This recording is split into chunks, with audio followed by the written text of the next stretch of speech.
இன்றைக்கி நம்மளோட வீடியோவில் எனக்கு ரொம்பவே ஃபேவரட்டான ஒரு ஃபுட்டு தான் செஞ்சு பார்க்க போகிறோம். என்னோட ஸ்பெஷல் புட்டு. இந்த புட்டு சாப்பிடும்போது ரொம்ப மெதுவாக சாஃப்டாக இருக்குங்க. நீங்களும் செஞ்சு பாருங்கள். புட்டு செய்கிறதுக்கு ஃபஸ்ட்டு நம்ம சுடு தண்ணி வச்சுக்கலாம். அதுக்கு அடுப்பை ஆன் பண்ணி ஒரு பாத்திரத்தில் தண்ணி ஊற்றி அது வெது வெதுப்பாக ஆறாருக்கு சூடு பண்ணி எடுத்துக்கலாம்.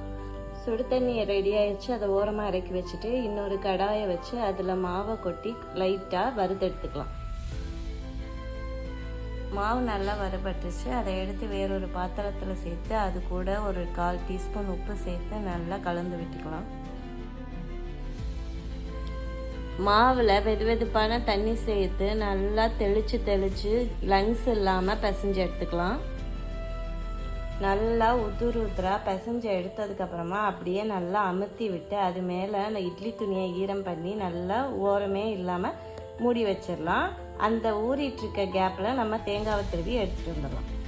ஸ்டீமரோட பாட்டமில் தண்ணி ஊற்றி கொதிக்க வச்சுக்கலாம். அந்த கேப்பில் நம்ம ஊற வச்சுருக்கோம் இல்லையா, மாவு எப்படி இருக்குன்னு எடுத்து பார்த்து அதை நல்லா உதுத்து விட்டுக்கலாம். ஸ்டீமிங் பவுலை எடுத்து அதில் ஒரு துணியை விரித்து உதிர்த்த மாவெல்லாம் அதில் சேர்த்து பரத்தி விட்டு ஒரு லிட்டை வச்சு மூடி அதை நம்ம கொதிக்கிற தண்ணி மேலே வச்சு ஒரு 10 to 15 மினிட்ஸ் வாசம் வர வரைக்கும் வேக வச்சு எடுத்துக்கலாம். 15 மினிட்ஸ் ஆயிடுச்சு. அடுப்பை ஆஃப் பண்ணி நல்லா ஓப்பன் பண்ணி பார்த்தோன்னா நல்லா வாசம் வருது.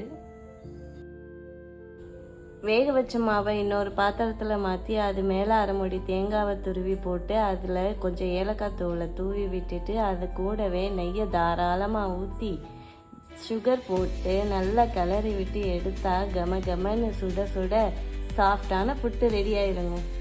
இந்த புட்டை செஞ்சு கொடுத்தா என் ஹஸ்பண்ட் என்ன கேட்டாலும் வாங்கி தந்துடுவார். இதே மாதிரி உங்கள் வீட்லேயும் செஞ்சு கொடுத்து அசத்துங்க. நம்ம பேஜை புதுசாக பார்க்குறவங்க ஃபாலோ பண்ணிக்கோங்க. நெக்ஸ்ட் வீடியோவில் பார்க்கலாம். பாய்.